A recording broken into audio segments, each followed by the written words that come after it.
bisa menjadi gladiator? Oke, sebelumnya saya Jawab. say thanks dulu ya ke Yosdok ini pinter banget nih cari materi ya. Saya aja excited ya, surprise dapet judul kok kayak gini gitu ya. Sampai pas saya nyolek istri, ini beneran judulnya kayak gini gitu ya. Terus kira-kira aku udah jadi gladiator belum buat kamu gitu ya. Gitu. Jadi pertanyaan pertama ya, apakah semua pria itu bisa menjadi gladiator? Seharusnya bisa, ya seharusnya bisa. Karena memang salah satu kan tujuannya diciptakan makhluk hidup itu kan salah satunya untuk saling memberikan hak dan kewajiban. Nah, dibalik dari itu semua kan salah satu tujuan selanjutnya adalah untuk menghasilkan keturunan. Maka seharusnya memang setiap pria itu layak dan pantas dan bisa untuk menjadi gladiator di ranjang. Demikian Mbak. Singkat sih sebenarnya sebagai opening saja ya. Oke, biar ini dok, biar yang lagi nonton nih pria-pria jangan malu, langsung aja nih tanya. Sekarang mah zaman udah Oh, bebas, silahkan bersuara, mau tanya apa. oh, Jadi semua iya, pria seharusnya bisa menjadi gladiator, ya dok, gladiator gitu. seharusnya ya, seharusnya bisa. Karena kan itu kan Lalu, sifatnya naluri alamiah ya. Hmm? oke, sudah ciptaan ya dok ya, kita udah diciptakan seperti itu. Iya. Oke, dok, lalu dok, berarti saya penasaran dok, dari sisi perempuan ya, maksudnya saya penasaran berarti kalau saya mau dapat pria yang gladiator tadi, maksudnya gladiator itu kan berarti impian semua wanita ya dok ya, mendapatkan seorang Ya. gladiator. Gladiatornya itu seperti apa dok? Apakah dari segi ukurannya ada ukuran berapa gitu, atau nggak harus Hmm. puas gitu, memastikan dia gladiator itu seperti apa? Jadi banyak yang mengaitkan istilah gladiator atau kepuasan di ranjang itu dengan size ya, size atau ukuran. Khususnya kalau kita bahas ini ukuran dari alat kelamin laki-laki ya. Iya. Kan Tuhan menciptakan manusia itu bersuku-suku dan berbangsa-bangsa ya. Kita ada ras Asia, ada ras Amerika, ras Eropa, ada ras Afrika. Kalau seandainya kita bahas bahwa kepuasan diranjang atau menjadi seorang gladiator itu adalah berdasarkan ukuran, maka kita ras-ras Asia ini akan menjadi ras yang paling bawah. Karena berdasarkan penelitian, panjang penis pria-pria Asia itu memang jauh di bawah dari panjang penis pria-pria Amerika, ras Eropa, apalagi ras Afrika yang kulit hitam. Maka tentu saja itu tidak bisa menjadi patokan apakah menentukan seorang pria itu menjadi puas, bisa memberikan kepuasan di ranjang atau tidak. Maka ukuran itu bukan patokan. Ya. Yang kedua, jika ukuran menjadi patokan, ini saya punya dua ya, dua benda. Satu punya telunjuk, satu lagi saya punya bantal guling. Ya. Kalau kita lihat ukurannya, bantal guling ini lebih besar daripada telunjuk, ya, daripada telunjuk. Tapi apakah mana kira-kira yang bisa lebih memuaskan, telunjuk atau bantal guling? Ya. Nah, sama seperti ini. Apa yang membedakan telunjuk sama bantal guling? Masalahnya adalah kekerasan. Jadi adalah kunci dari memberikan kepuasan di ranjang itu adalah kekerasannya, kekerasan dari penis tersebut. Ya, jadi kita bahas itu, kita tidak pernah membahas oh panjangnya berapa, oh diameternya berapa, tidak, tapi kerasnya. Nah, gimana caranya supaya kita bisa mendapatkan kekerasan penis yang maksimal sehingga bisa memberikan rangsangan yang maksimal kepada pasangan sehingga akhirnya berujung kepada kepuasan bersama gitu. Jadi makanya di dalam dunia seksologi, dalam ilmu-ilmu seksual medicine ya, yang ada itu erection hardness score, nilai kekerasan penis, nilai kekerasan Oke. ereksi, bukan panjang penis, bukan diameter penis, bukan. Itu tidak menjadi patokan, ya, itu Oke. Mbak. Ini dicatat ya dok, biar maksudnya selama ini kan Mak Erot laku gara-gara itu ya dok ya. Jadi biar temen-temen Iya, tahu, apalagi mungkin banyak ya dok pria-pria Asia ini titipan lagi ya dok ya, titipan teman-teman saya kayak iya, coba ntar tanyain kayak banyak nih cowok-cowok Asia yang ingin ukurannya gede gitu kayak ras-ras lain. Jadinya dia merasa kalau ukurannya seperti itu akan apa ya menjamin kepuasan, akan bisa menjadikan dia gladiator atau jantan tadi dok. Padahal kayak kata dokter Fahmi tadi, iya, harusnya tingkat kekerasannya itu ya dok ya, yang harus ukurannya dari situ iya. gitu. Karena panjang, besar itu akan percuma kalau tidak bisa keras. Ya, ya akan lebih bagus kalau memang bisa panjang, besar, dan keras. Tapi kalau dibandingkan sesuatu yang panjang, besar, tapi yang ini mungkin size-nya lebih kecil, tapi bisa keras, maka yang keras ini akan bisa melakukan penetrasi. Karena kan Ah, hubungan seksual itu kan ya intinya adalah penetrasi. Nah, yang penetrasi itu kan bukan masalah panjang atau diameternya, bukan, tapi kekerasannya. oke. Gitu. Nah ini Ya. yang lain udah lega nih, yang ukurannya tadi, oh lega, oke.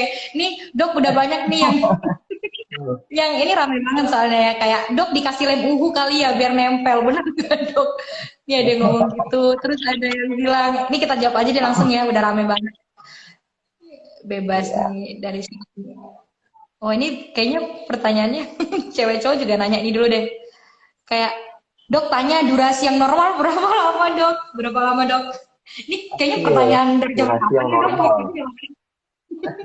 Jadi sebenarnya tidak ada batasan kalau kita berhubungan itu harus sekian menit ya. Tidak ada istilah nilai normal tuh nggak ada ya. Harus Oh, 10 menit, harus 5 menit. Yang penting dari inti dari hubungan seksual itu adalah saling memberikan hak dan kewajiban. Artinya saling mendapatkan kepuasan bersama.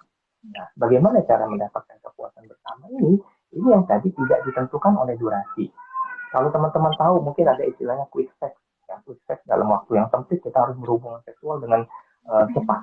Nah, kalau dua-duanya sama-sama mau, ya, walaupun dengan waktu yang sempit, itu bisa mendapatkan kepuasan.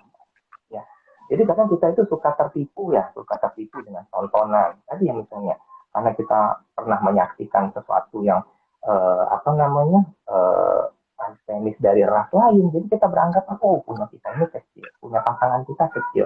Padahal kita harusnya bicara dalam skala lokal. Ada istilahnya SNI, Standar Nasional Indonesia. Ya, Standar Nasional Indonesia memang jauh di bawah standar nasionalnya Afrika misalnya. Ya, gitu. Nah, sama kayak durasi. Jadi durasi hubungan seksual itu tidak ada batasan. Memang rata-rata di penelitian-penelitian bahkan di luar negeri pun rata-rata durasi hubungan seksual itu hanya 3 sampai 5 menit. 3 sampai 5 menit. Ini kita pakai data luar negeri ya. Gak usah pakai data Indonesia. Anggaplah kita suka, mungkin pikiran kita karena sering menonton film atau apa, jadi kita, oh, kalau di bule itu kok bisa 10 menit, bisa setengah jam gitu ya. Nah, padahal standar rata-ratanya itu hanya di 3 sampai 5 menit. Tapi itu juga bukan menjadi standar nilai bahwa, oh, harus segitu. Enggak. Ya, kalau memang dalam waktu 1 menit, dua-duanya sudah bisa mendapatkan kenikmatan, selesai ya. Contoh nih, dalam waktu 3 menit, ya, dalam waktu 3 menit si prianya sudah mau ejakulasi, tapi wanitanya belum. Oke, berarti harus ditingkatkan durasinya. Gitu. Atau dalam oh, 3 menit, misalnya si wanitanya sudah bisa multiple orgasme, si laki-lakinya 1 kali, tidak masalah. Ya, yang penting tujuannya tercapai. oke. Ya, Berarti sebagai ya contoh nih, standarnya kadang suka, beda. kadang suka ada pria-pria biasanya kalau misalnya istrinya habis menstruasi, ya 7 hari misalnya menstruasi. Nah, selama 7 hari dia tidak berhubungan seksual, tidak mengeluarkan air mani. Maka biasanya saat istrinya baru bersih dan berhubungan itu cenderung akan lebih cepat, ya. Dan itu sangat wajar. Kenapa? Karena dia sudah 7 hari tidak berhubungan. Jadi memang durasi hubungan itu tidak akan selalu sama. Ada yang cepat, ada yang lambat. Karena tergantung suasana hati kita juga, suasana psikis kita juga, ya. Iya. Gitu. Nah, ini kalau ngomongin nanti kita di ada topik aja dong ya bahas ya durasi. Ini kita lagi ke gladiator ya teman-teman ya. Jadi teman-teman yang Hmm. pengen tahu jadi gladiator itu seperti apa, monggo ditanya aja. Ini ada yang jawab nih dok kayak berarti ukuran bukan jadi masalah ya dok. Benar. Tadi yang penting kekerasannya.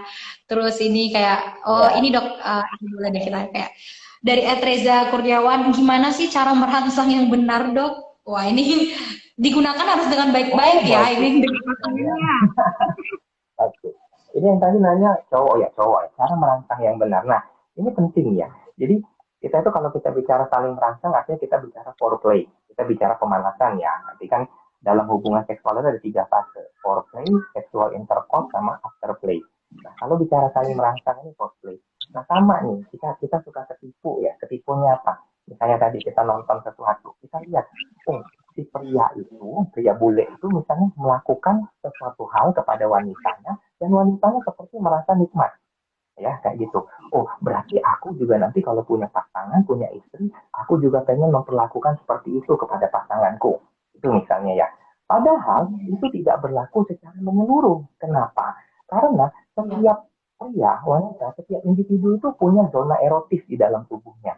Jadi dari ujung rambut sampai ujung kaki ini ada zona erotis, ada titik-titik rangsang yang spesifik bagi mereka, di mana kalau mereka dirangsang pada titik itu akan menimbulkan gairah yang sangat tinggi.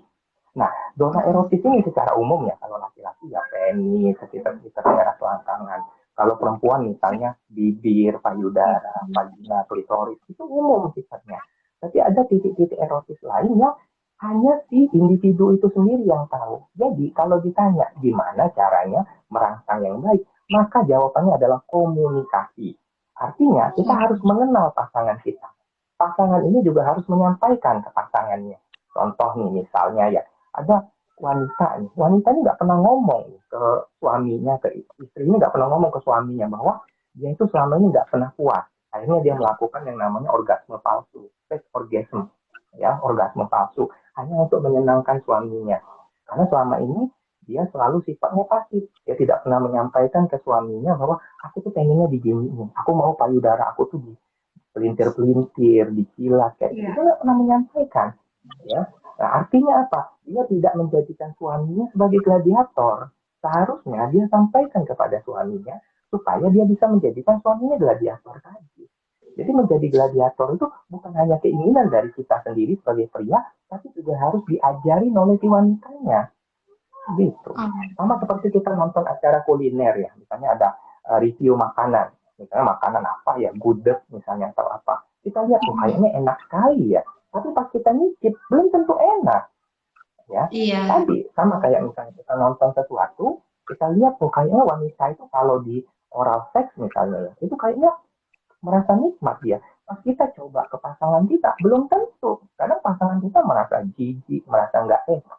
Malah jadi gairahnya tidak bisa meningkat.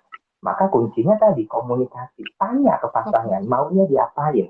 Dan kita juga sampaikan ke pasangan kita maunya diapain. Gitu. Nah, jadi tidak bisa sama. Merangsang itu tidak bisa sama. Ya. Iya.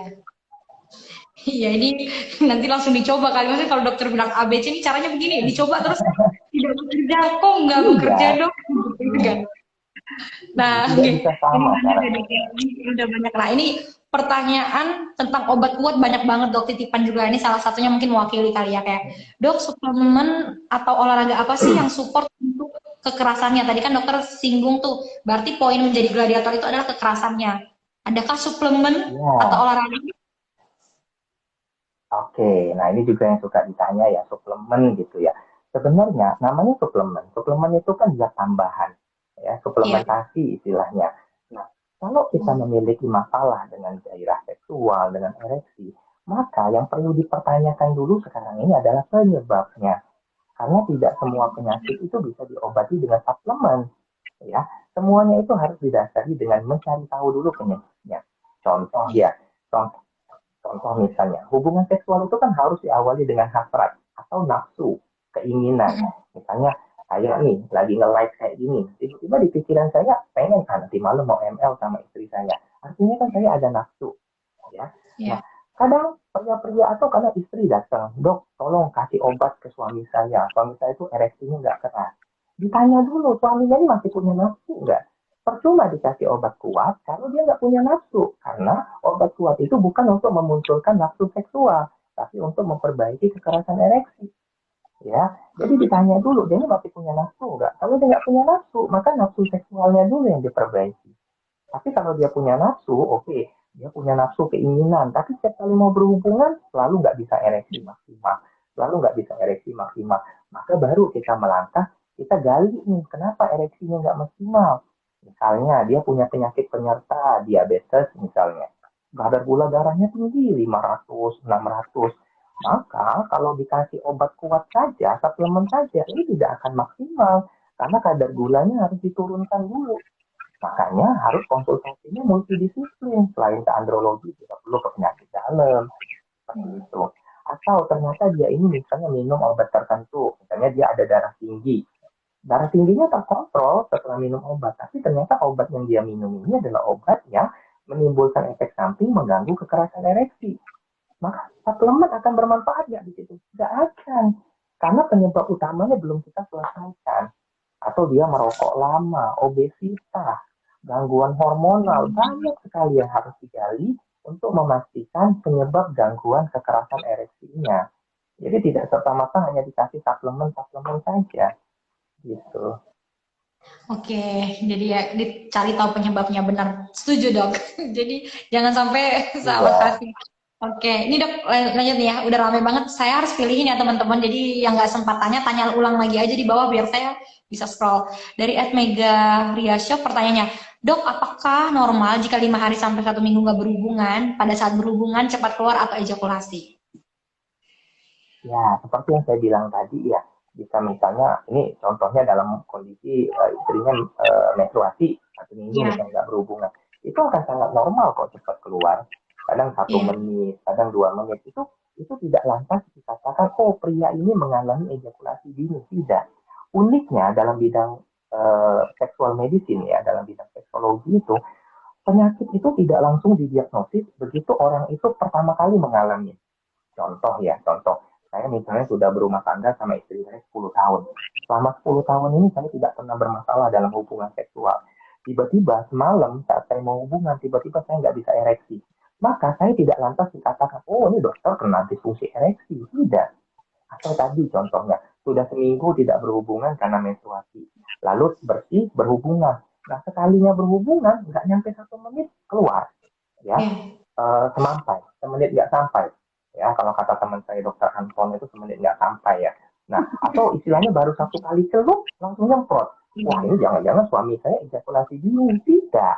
Tidak Enggak. sesederhana itu untuk mendiagnosis orang disfungsi ereksi, ejakulasi dini tidak sesederhana itu. Jadi butuh akumulasi durasi kira-kira 3 bulan sampai 6 bulan masalah itu terjadi, baru orang itu dikatakan disfungsi ereksi, baru orang itu dikatakan ejakulasi dini. Contoh nih, setelah 5 hari 1 minggu pas berhubungan cepat, coba ronde keduanya, coba besoknya, coba 2 hari kemudian, pasti durasinya akan kembali seperti sedia kala, ya, Oh, gitu. iya, iya. Oke, oke. Thank you, dok. Beda case-nya. Yang kayak tadi dokter udah singgung. Oke, thank you. Semoga menjawab. Ini, Iya, dok, nah ini juga salah satu dalam list pertanyaan kita, dok. Kayak bertanya-tanya nih, kita tanyakan langsung aja. Kalau sudah jadi orang tua dan punya anak, apa bisa dibilang sukses sebagai lelaki diranjang, dok, alias gladiator tadi? Padahal durasinya cuma 2 menit. oke.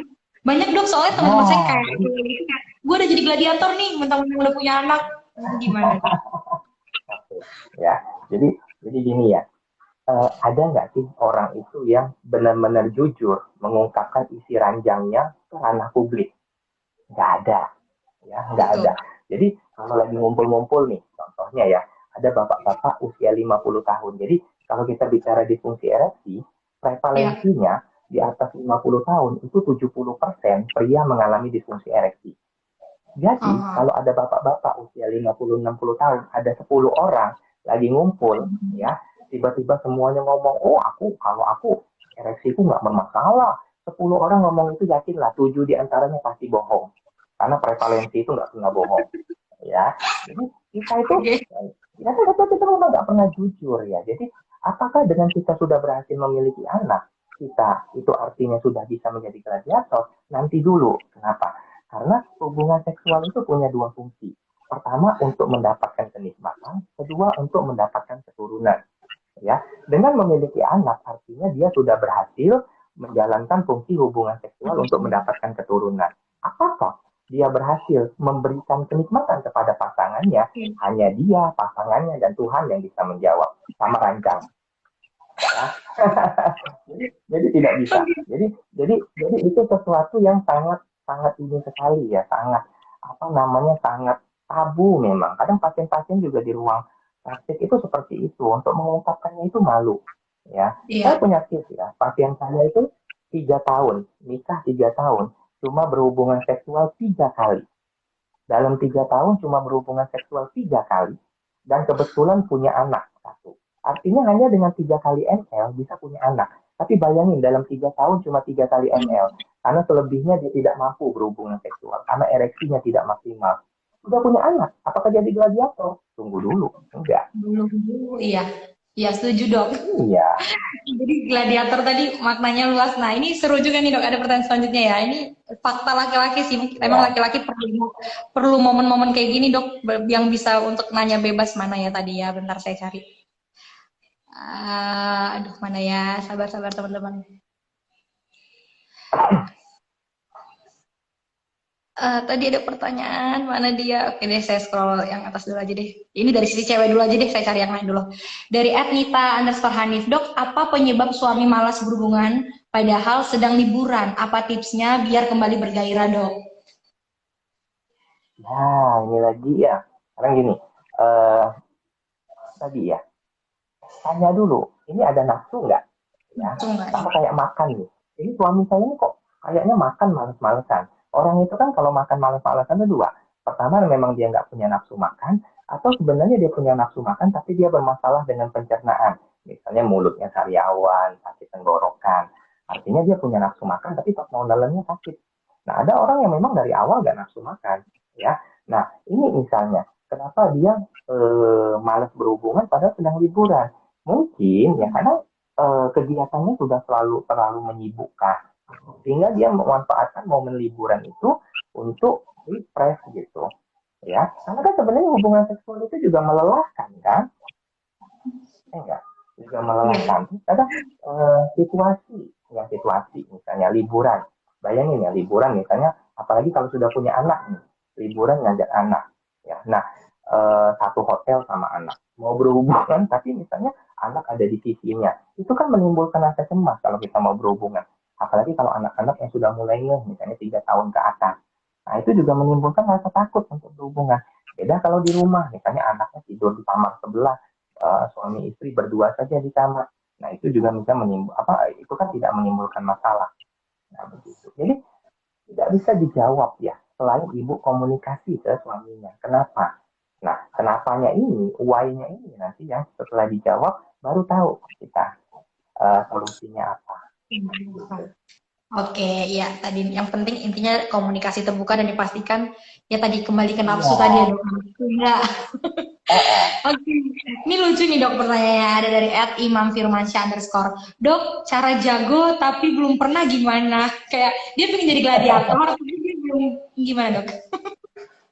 Ya jawaban saya satu tunggu tanggal mainnya aja Tunggu tanggal mainnya. ya iya tunggu tanggal Iya. mainnya nggak perlu jadi ini ya memang memang saya sering dapat pasien itu yang usianya mendekati nikah tapi pas kita tanya belum nikah ya masih single kadang ditanya ya dok tahun depan mau nikah ya dok berapa bulan lagi mau nikah tapi saya itu khawatir dok saya khawatir nanti saya nggak bisa melakukan penetrasi ereksi saya nggak keras nanti durasi saya nggak lama nanti misalnya saya nggak bisa memuaskan pasangan saya ini kan hal-hal yang menimbulkan kecemasan ya padahal kan itu belum terjadi maka biasanya kalau pasien kayak gini saya nggak kasih obat apa-apa saya suruh pulang saya suruh siapin pernikahannya nikah nanti nikah dulu setelah 1 2 3 bulan nikah masih ada masalah baru datang ke saya lagi ya Oh, karena tadi di malam-malam pertama 1 bulan yang namanya hubungan seksual itu kan walaupun kita ini sudah dewasa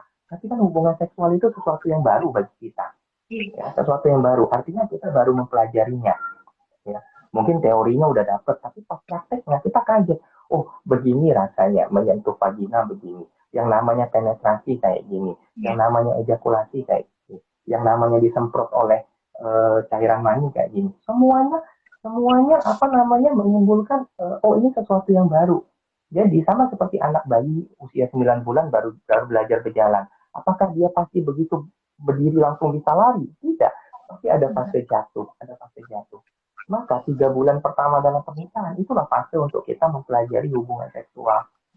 Jadi Hmm. belajarnya itu, praktek belajarnya itu bukan sebelumnya, tapi pada saat setelah menikah.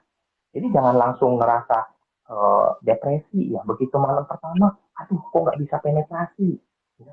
Atau malam pertama, kok cepat sekali, kata temanku bisa 10 menit, kata temanku bisa setengah jam. Nah, itu tadi. Apakah omongan teman itu bisa kita percaya? Ya, apakah ada buktinya? Misalnya dia rekam dia hubungan seksual tanpa diedit, tanpa dipotong, oh iya bisa setengah jam. Emang ada yang berani kayak gitu? Enggak kan? Nah, Oke, ya mungkin ini udah nggak sabar pengen jadi gladiator dong. Jadi kayak kalau bisa belajar dulu, tapi tinggal tunggu tanggal mainnya ya, Kak. Oke, iya, ini tunggu tanggal mainnya aja. pertanyaan selanjutnya juga seru dok kan apa ya, ini sering kita bahas juga nih di antara teman-teman pria saya, kayak misalnya masturbasi ya pria gitu. Nah ini pertanyaannya, Hmm. dok, kenapa kalau pria sudah masturbasi tidak lagi nafsu untuk beberapa menit? Oke, jadi dalam siklus respon seksual, namanya kita itu ada namanya fase desire. Desire itu keinginan, nafsu tadi. Lalu setelah kita ada keinginan, akhirnya kita masuk ke fase arousal, bergairah. Ya, tadi misalnya saya lagi live, tiba-tiba pengen nanti malam hubungan sama istri misalnya. Udah, keinginan itu ada sekarang, tapi saya implementasikannya nanti malam. Dengan cara apa? Dengan cara foreplay, arausalnya dengan cara saling merangsang. Nanti setelah itu terjadi penetrasi, akhirnya ke puncak, namanya orgasme. Nah, setelah orgasme ada namanya fase resolusi. Nah, bedanya kalau pria, dia setelah fase resolusi ada namanya fase refraktil. Fase refraktil itu fase dia kondisi penisnya plastik atau lemas dalam sekian menit atau sekian jam dan memang tidak bisa dirangsang. Ya, memang sulit untuk dirangsang lagi. Jadi wajar kok kalau misalnya kita itu yang namanya hubungan seksual masturbasi itu kan melelahkan. Ya, jadi ada fase lelah kita, terus juga fase nikmat tadi, ya, sehingga kita akan merasa lelah sesaat, sehingga sulit untuk langsung terjadi ereksi lagi. Ini bukan hanya masturbasi, dalam hubungan seksual pun kayak gitu. Ada pria yang dalam waktu jeda 15 menit bisa ereksi lagi. Ada yang 1 jam bisa, ada yang besoknya baru bisa. Ya, Oh, nggak masalah kok. Itu wajar. Itu memang iya. fasenya seperti itu. Iya, oke. Ya. Ini thank you dok. Ini ada pertanyaan, tapi ini langsung to the point ya dok. Mungkin karena waktunya udah habis, teman-teman udah banyak banget, kita nggak bisa jawab ya. Sorry, kayak ini pertanyaannya ada, gimana caranya keras, kuat dan tahan lama? Waduh, ini udah pingin tahu.